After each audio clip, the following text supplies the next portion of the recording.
বর্তমান বাংলাদেশ বিমান বাহিনীর সবচেয়ে উন্নত এবং শক্তিশালী বেসিক প্রশিক্ষণ বিমান হলো ইয়াক 130। এই বিমানটি দিয়ে বাংলাদেশের পাইলটদের শেষ পর্যায়ে ট্রেনিং সম্পূর্ণ করা হয়। 2014 সালে রাশিয়ার কাছ থেকে 24টি ইয়াক 130 ফাইটার জেট ক্রয় করার জন্য রাশিয়ার সাথে চুক্তি সম্পূর্ণ করে বাংলাদেশ। আর এই বিমানটি ক্রয় করার বিশেষ কারণ ছিল বাংলাদেশ বিমান বাহিনী রাশিয়ার কাছ থেকে উন্নত ফাইটার জেট ক্রয় করবে, এই জন্য বাংলাদেশ রাশিয়ার সাথে চুক্তিবদ্ধ হয়। তবে পরবর্তীতে মার্কিন যুক্তরাষ্ট্র 2018 সালে রাশিয়ার উপর নিষেধাজ্ঞা আরোপ করে, অর্থাৎ রাশিয়ার সাথে যেই ভারী সমরাস্ত্র ক্রয় করবে তার উপরও নিষেধাজ্ঞা আসবে। এর কারণে বাংলাদেশের পক্ষে রাশিয়ার থেকে যুদ্ধ বিমান ক্রয় করার সম্ভাবনা থাকলো না।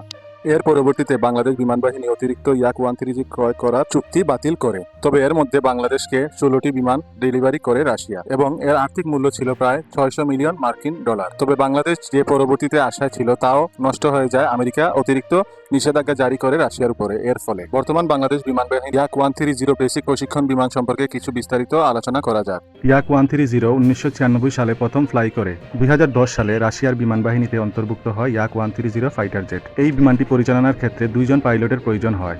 লম্বায় 11.49 মিটার এবং প্রস্থে 9.84 মিটার এবং উচ্চতায় 4.76 মিটার। ইয়াক 130 বেসিক ট্রেইনার জেট। খালি অবস্থায় বিমানটির ওজন 4600 কেজি এবং সর্বোচ্চ take off weight 10,290 KG. Engine হিসেবে ইউক্রেনের মোটর কোম্পানির AL222 ইঞ্জিন ব্যবহার হয় দুইটি। প্রতিটি ইঞ্জিন 24.52 কিলো নিউটন শক্তি উৎপাদন করতে সক্ষমতা রয়েছে ইয়াক 130 বেসিক প্রশিক্ষণ বিমানে। এর সর্বোচ্চ গতি ঘন্টায় 1060 কিলোমিটার, অর্থাৎ বাংলাদেশের টেকনাফ থেকে তেঁতুলিয়া অতিক্রম করতে প্রায় মাত্র 40 মিনিট সময় লাগবে। রেঞ্জ সর্বোচ্চ 2100 কিলোমিটার এবং কম্বাট রেঞ্জ 555 কিলোমিটার পর্যন্ত। সার্ভিস সেলিং প্রায় সর্বোচ্চ 41,000 ফিট উচ্চতায় উঠতে সক্ষম। এই বিমানটিতে অস্ত্র বহন করার জন্য প্রায় 9টি হার্ড পয়েন্ট রয়েছে ইয়াক 130 বেসিক প্রশিক্ষণ বিমানের, এবং সর্বোচ্চ 3000 কেজি মিসাইল এবং বোমা বহনে সক্ষম। বাংলাদেশ বিমান বাহিনীর F7 ফাইটার জেট থেকে অস্ত্র বহনের দিক দিয়ে ইয়াক 130 বেসিক প্রশিক্ষণ বিমান এগিয়ে রয়েছে। এই বিমানটি দুইটি 500 কেজি ওজনের গাইডেড বোমা বহন করতে সক্ষম। এই বোমাটি নিক্ষেপ করলে যে কোনো লক্ষ্য বস্তুকে ধ্বংস করে দিবে এই বোমাগুলি।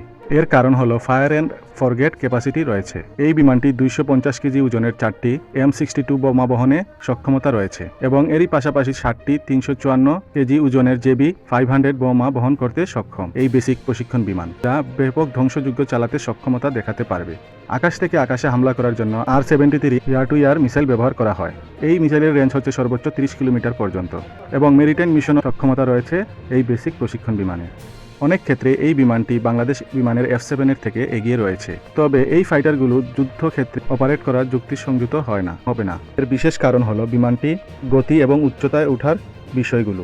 এর ফলে বিমানটি এয়ার ডিফেন্স সিস্টেমের দ্বারা আক্রান্ত হতে পারে এবং মেন প্যাড এয়ার ডিফেন্স দিয়েও ধ্বংস করা যাবে। এর কারণ হলো বিমানটি সর্বোচ্চ গতি মাত্র 1000 প্লাস এবং সর্বোচ্চ 41,000 ফিট উচ্চতায় উঠতে পারে। এর ফলে এয়ার ডিফেন্স সিস্টেম দিয়ে ধ্বংস হওয়ার সম্ভাবনা বেড়ে যায়। তবে এই বিমান দিয়ে হালকা অ্যাটাক করা যেতে পারে। যেখানে যুদ্ধক্ষেত্রে এয়ার ডিফেন্স সিস্টেম না থাকার সম্ভাবনা বেশি থাকবে, সেই জায়গায় কার্যকর ভূমিকা রাখতে পারবে আশা করা যায়। তবে এই বেসিক প্রশিক্ষণ বিমান দিয়ে ফাইটার জেট পরিচালনার ক্ষেত্রে উন্নত প্রশিক্ষণ দেওয়া সম্ভব হবে ইয়াক 130 বেসিক প্রশিক্ষণ বিমান দিয়ে। তবে আরেকটি গুরুত্বপূর্ণ বিষয় যা আগে বলেছি, এই বিমানটি আমাদের F7 ফাইটার জেট থেকে একের অধিক বোমা বহন করতে সক্ষমতা রয়েছে ইয়াক 130 বেসিক প্রশিক্ষণ বিমানের। আপনাদের কি মনে হয় বাংলাদেশ বিমান বাহিনীর ভবিষ্যতে 4.5 জেনারেশনের ফাইটার জেট ক্রয় করা হবে? তার জন্য উন্নত পাইলট তৈরি করার জন্য এই বিমানটি গুরুত্বপূর্ণ ভূমিকা রাখতে পারবে?